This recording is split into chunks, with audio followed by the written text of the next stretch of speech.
Oh, wow. It's been such a long time that I can't even remember how to use this thing. Hi there, everybody. I know I've been away for a long time. Um, it's just how life goes, you know? Sometimes we just don't have the capability to be making videos every day, or even every week, or even for a month at a time. So, I decided I was going to take advantage of the little bit of free time that I had and just come out here and make this. And, kind of make like a blanket statement just to say that I guess the reason I haven't been making these videos as much is just to kind of save myself the frustration of coming on here and then bitching about how much I just haven't liked, you know, making the videos recently, because I don't want to get on here and complain, and I don't want to get on here and rant, and I don't want to have to feel like I have to justify being a wrestling fan anymore, because at the point where I have to fight with myself and try to justify to myself why do I continue to watch the product, or to say to myself, if there's so much with it that I don't like, why the fuck do I tune in every week? It's a lost battle at that point. Anybody that is 28 years old, whether they live in their mother's basement or whether they're a fully functioning member of society and making their own choices, whether they're 40 years old, whether they're 40 years old, whether they're 140 years old, anybody should have the mental capacity to say, shit, if I don't enjoy this, I should stop doing it. Otherwise, you're just insane. Anybody that is insane does the same thing over and over and over again and expects a different result. And I'm not saying this about TNA at all, because honest to God, TNA has entertained the shit out of me for all of 2012. Sure, they've gotten a few things, a little bit of speed bumps along the way. They haven't had the greatest payoff.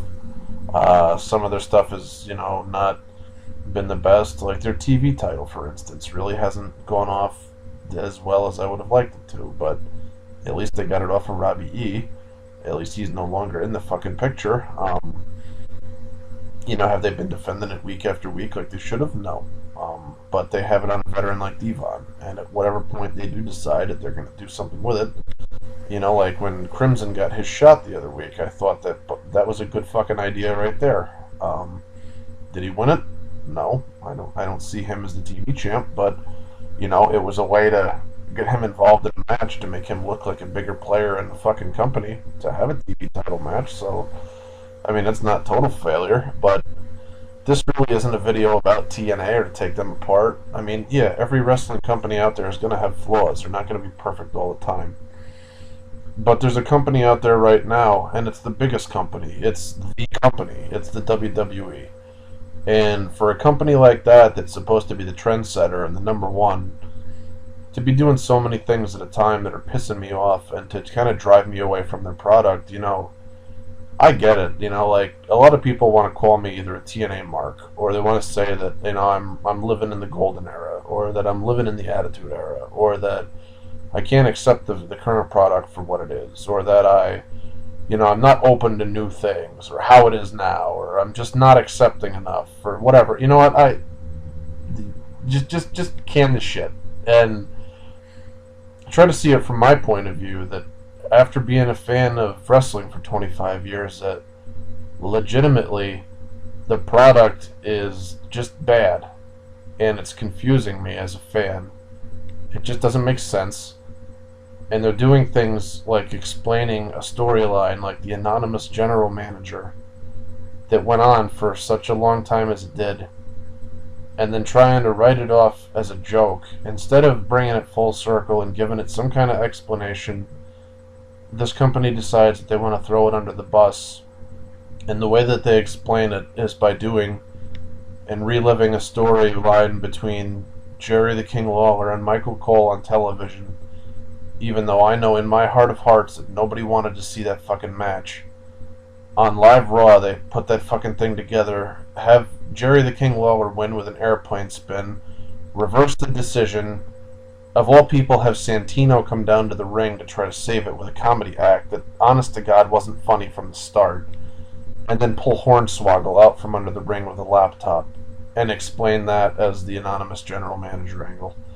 Could it have been any clearer to anybody else that they've almost given up on what they're giving us today. Like, I don't know about you, but that was kind of the straw that broke my camel's back. And I know that I've been bitching about WWE for a long time, and I know that we've all been bitching about John Cena to no end.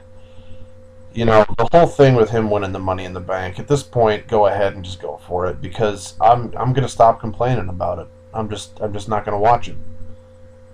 You guys, you know, you whatever Cena fans are out there, I'm happy for you, because if this is your new Hulk Hogan, if this is your guy, I'm just happy that they're giving you what you want, because for me, this is a total defeat and something that really just shouldn't be going on. Now, I get that Cena hasn't really been in the title picture since around Survivor Series, but I still think this is too soon to even be putting him in. I mean, I've seen a Facebook thing about his entire career, and the fact that he already has over 50 some odd WWE title matches, and he's not even like, I don't know, 36 years old yet. Like, come the fuck on. This guy has been rammed up my fucking ass, down my throat, sideways, if and or butt, contra code, BA, select, start, up, down, left, right, whatever you fucking name it, man. I can't do it anymore with the Cena thing. And even when he's not in the fucking title picture, he has the main event every time. This is a person that's going through a divorce right now and could really use time off. This is a guy that should not be cashing in the briefcase, but should be taking a long fucking vacation to get his life settled, his divorce done, the court proceedings taken care of, so that he can focus on his fucking mental stability and really just, you know, calm down and be out of the fucking limelight and out of the publicity all the time, and just reduce his grueling schedule. Maybe put in some extra time at the gym, maybe just calm down, have an iced tea, relax, try to get some enjoyment out of being at his stage in life right now, you know, before he gets cleaned out of all of his money, because I heard through rumor of the internet that his wife has the same lawyer that Hulk Hogan's wife had. Tell me that's not going to do things to you mentally. And the WWE is going to insist on putting him and featuring him as their top guy still? Fucking hell, let CM Punk run with that thing. Now, I know that I've bitched and bitched and bitched, and I know that I've said that CM Punk has had, you know, a very long and, at this point, to me, boring title run as it is, because it seems like he can't lose, no matter what he does. But honest to God, if you're just going to throw the belt back on John Cena during a divorce, this is a company that can't be watched, because they can't make a decision. It's just, I cannot put my faith in a company like this. This is the same kind of shit that WCW did right before they died. I mean, I make the parallels right here, because they have a roster with people on it, but it's like there's nobody at home backstage running things. It seems like the last-minute rewrites and the fucking politics backstage are almost like the inmates running the fucking place, and the people that are supposed to be in control with the guns are just handing them over, going, you know what, I give up. You guys go ahead and go out there and do whatever you want. It's just, at this point, like, and I'll make this point, because I really, as much as I wanted to come on here and try to explain things, I realized that if I go on for 30 or 40 minutes, that nobody's going to watch this video, and nobody's going to take me seriously, and you're all going to tune out and be like, oh, this guy's just making a hate video on the WWE, and that's really not the case. What it is it's my opinion, and I'm telling you that I can't watch this stuff anymore. I would rather flick on TNA once a week, tune in, and then be able to tune out and get on with my life. I'd rather read a book, I'd rather ride a bicycle, I'd rather go to the gym, I would rather fucking play video games, or get something that I know I'm going to enjoy, rather than try to sit through 4 or 5 hours a week of WWE programming that's just going to frustrate me. They've got such a talented locker room back there, and all they can do is manage to have the same stupid squash match week after week with 3 different guys. They've got 3 different guys with the same gimmick right now. They've got Ryback, they've got Tensai, and they've got Brodus fucking Clay. They all have undefeated stupid-ass streaks, essentially. I mean, maybe one of them had a loss. I think Tensai has lost, but the other 2 are still undefeated right now. And it's like, why? Who thought this was a good idea? To bring 3 people in right now with the same kind of fucking gimmick. And I get that 2 of them are kind of faces and one of them is a heel, but it doesn't matter. Like, you really can't come up with different gimmicks for these guys to do? You can't even give them real fucking opponents or a real feud? Like, honestly, if these guys had a feud, it would be a lot more interesting and a lot more investing. But you want us to get excited when fucking Ryback is marching two jobbers from, like, a local town around the ring on his head that nobody cares about, and it's like, oh, that was supposed to be impressive. These guys are like 80 pounds. That'd be like if you had a 5-year-old that you were carrying around the ring. Who gives a fuck? I don't. And then you're going to put him on Raw against Jack Swagger for like 2 minutes? Why? You could have just lengthened a segment and a match with somebody else. Shit, you could have put the fucking A-Rye versus Cody Rhodes match on Raw like you were originally supposed to, and saved that bunch of bullshit for either SmackDown or Superstars, which is the show that he should be earning his fucking wings on, not the other way around. A-Rye's already been in a fucking feud where he beat Miz, and he was featured in a fucking main event storyline where he got shots in against Austin, The Rock. I mean, like, what the fuck? What else do you have to do? He punched Cena in the dome. Okay? And you're gonna fucking take A-Rye and move him down notches. And then you're gonna take Miz, you're gonna send him off to make a movie, and then he's gonna come right back onto TV into his fucking main event slot, essentially. But you can't bother to put Cody Rhodes versus A-Rye on the Raw show. Or even on the SmackDown show. You couldn't have fucking taped it for SmackDown. It had to go on Superstars where nobody's gonna watch it. That is foolish. And not only do I know that it had one of the loudest reactions of the night for both of those guys, but I know that it was one of the most entertaining matches that the crowd saw. And that's horseshit. And that should show you right there that WWE really has no idea what they're doing, because they're just spinning their wheels and they're like, why don't you two guys go out there and do something? Oh, never mind, we're going to yank that idea. We're not going to put it on Raw. We're just going to, I guess we'll relegate it to Superstars. It's fine. You two don't need to be on TV. If these two guys get loud pops time after time and they work with each other and they're not hurting one another, I mean, like, Alex Riley was on TV with Dolph Ziggler for the qualifying match for the SmackDown Money in the Bank. And before that, he was jobbing to Tensai. But when else have we ever seen him besides Superstars? When he's on Superstars, he's with Michael McGillicuddy, he's with JTG, but these other guys are getting fucking time. I mean, granted, JTG is getting squashed by, like, Brodus Clay and stuff. He's like the Black Heat Slater at the moment. And I feel really bad for these other guys that are just having to come out there and job week after week after week.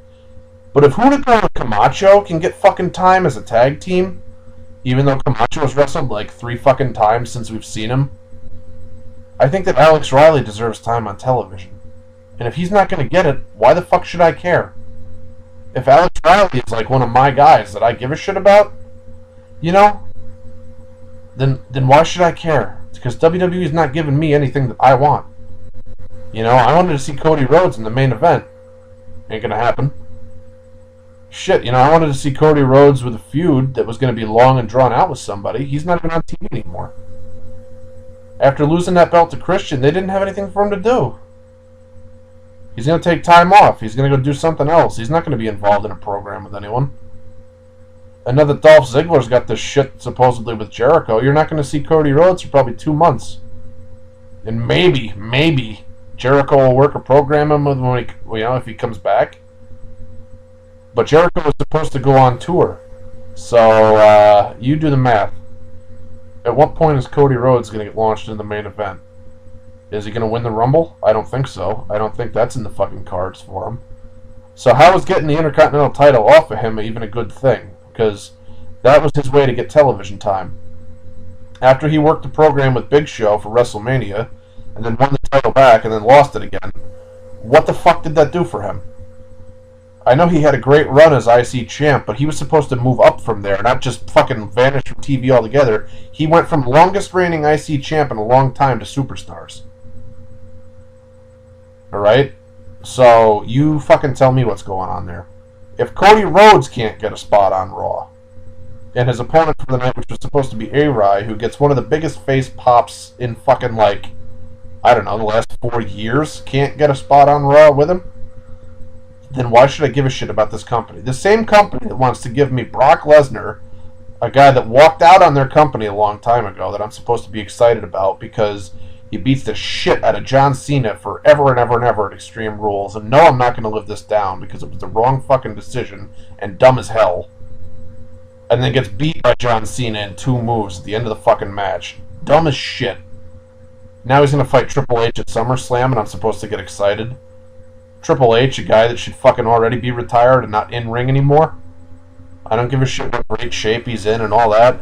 Triple H is a guy that couldn't storyline beat The Undertaker with Shawn Michaels' help at WrestleMania in a Hell in a Cell with a sledgehammer.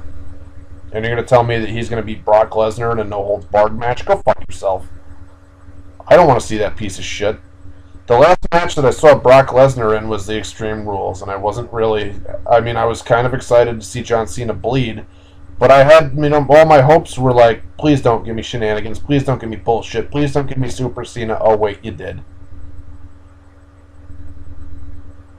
Prior to that, you gave me Brock Lesnar versus Goldberg. Oh, happy fucking day that was. If I ever needed an excuse to use a toilet, that was it. And I don't even mean to shit, I mean to vomit. Every fucking time I think about that match, I think about the puke bomb that it was. I don't know why they ever let those 2 guys go out there that were both going to leave the company and put on that fucking ball sack of an abortion of a... It wasn't even a performance. It was like, God, how can we waste fucking time for this thing? Goldberg, who rode off into the sunset to never do anything again, ended up getting the victory on that. Are you kidding me? That was the wrong booking decision, too. But whatever. Honestly, WWE has done nothing to captivate my interest as a fan in their product for essentially since The Rock beat Cena at WrestleMania. And after that, it's all been really kind of downhill, coasting off of that. Like, oh, I was supposed to be really excited, and then, no, not really. I was really happy for Sheamus when he won the fucking World Heavyweight title, and they actually made their Royal Rumble winner mean something again. But look at the fucking run that he's had. They're turning him into fucking Super Cena as it is right now. Every time he fucking gets up after getting his ass kicked every match, does a road kick from out of nowhere, it's like, what the fuck is this shit? I don't want to see that. I want to see a match. I want to see something I can get emotionally invested in. I can't watch WWE right now, and I especially can't watch a World Heavyweight Championship open up 3 fucking consecutive pay-per-views. That's bullshit. You put that before the Divas Championship? You put that before a meaningless tag team feud? Fuck you, WWE. I swear to God. You make me not want to watch professional wrestling. I mean, I'm really thankful that TNA is out there. Because it's a nice alternative. But it's definitely not competition. I mean, I'm sad because I did get to live and experience all this Monday Night Wars and all this really great wrestling as a kid growing up, from, the 80s into, like, the very early 90s, and it was fucking fantastic. And if you've never seen any of that, you don't know what the fuck you're missing. And if you've never seen any of the stuff before that, from the AWA and the NWA, and what built into that golden era, then, man, you've really done yourself a disservice as a fan. And if you're one of these 8-year-old kids or one of these fucking 12-year-old people that think you've got life figured out, and you're on the Cena bus and drinking the Kool-Aid, and you think that the WWE is on top and there's nothing that can touch it, or even if you're one of these older people that tries to defend Cena, I don't understand where you're coming from, because clearly you don't have the bigger, wider perspective. And I'm not trying to say that, like, you're dumber or that you're not as intelligent. I'm just saying, like, you got the blinders on, dude. And you need to expand a little bit and just see it for what it is. It's honestly a waste of time. Like, they're never going to let anybody else run with that ball.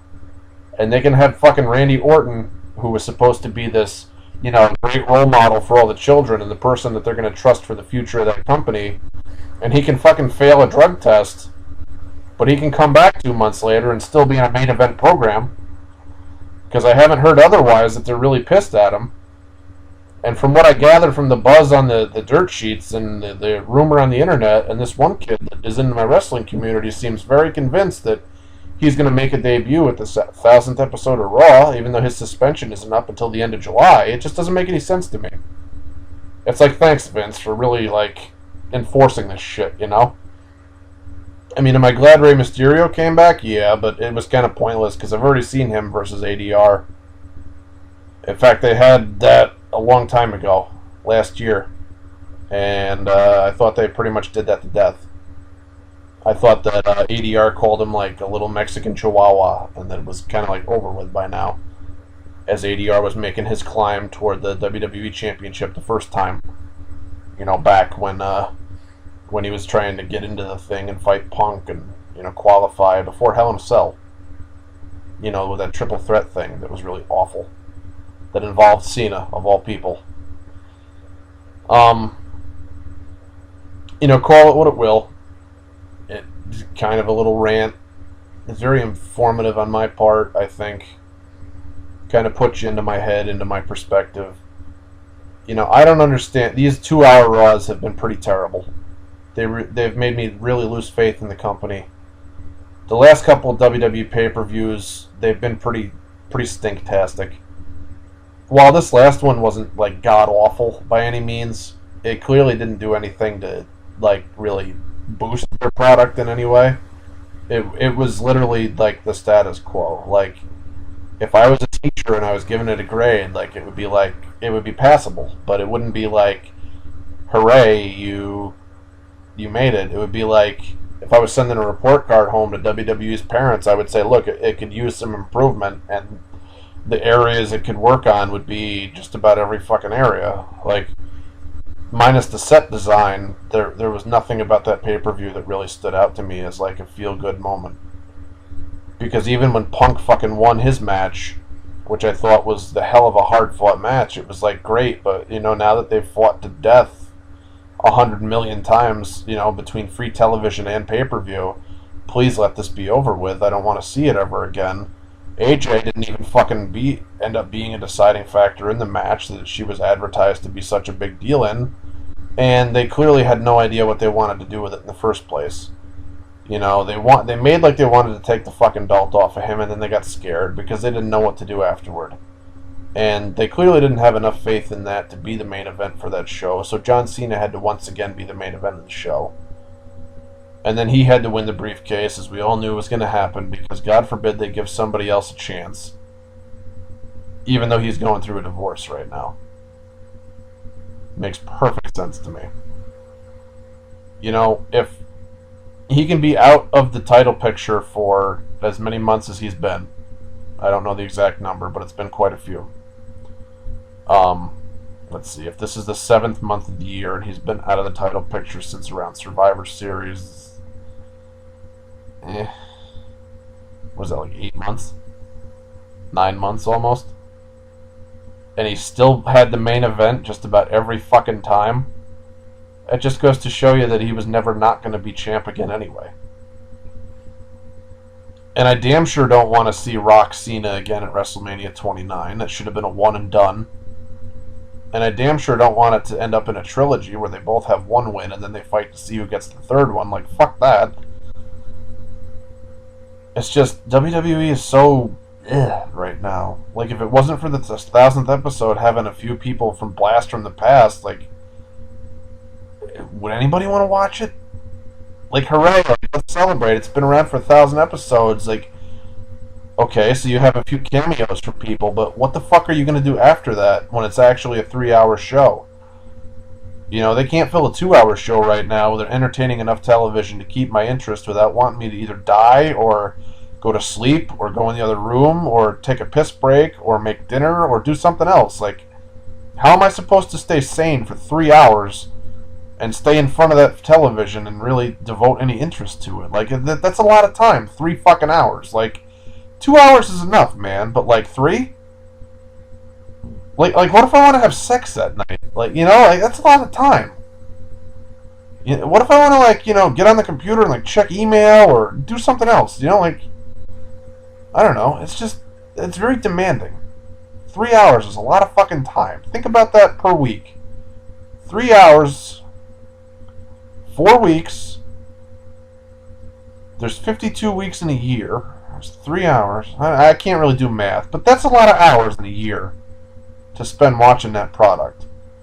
And if it's not going to be any better than it is, and it's going to be seen as champ again for God knows how long, And these new guys are just going to get shafted, and you're not going to see Alex Riley on fucking Raw. You know, he's going to be on Superstars. Then why bother? Anyway, this has been my little rant. Either you're going to agree with me or you're not, clearly. If you like this, and you like the fact that I took the time to come back and make this, feel free to give me the thumbs up. I'll appreciate it. Any comments you leave down below, at some point I'll get back to you. I can't promise it'll be today. Maybe it'll be tomorrow, next day, whatever, but I will get back to you. I do promise you that. Feel free to leave a response. Please check out my friend's blog, dantalkswrestling.livejournal.com. There should be links in my Facebook page, the Live from My Mother's Basement on Facebook, and if I remember, I'll put them here in the video as well on the information, wherever the hell down below or something. Anyway, thanks again for watching. You know, I might be every once in a while on here. I might not be making videos every day like I used to, but honestly, guys, I never intended to be an off the rope show. I'm not a wrestling Jesus kind of guy. I'm just a kid that lives, you know, in his mother's basement that has an opinion. But I guarantee when I do have an opinion, that you guys out there, that even if you don't agree with me, a lot of you tend to listen, and I thank you for it. So, Live from My Mother's Basement, this is Johnny, signing out.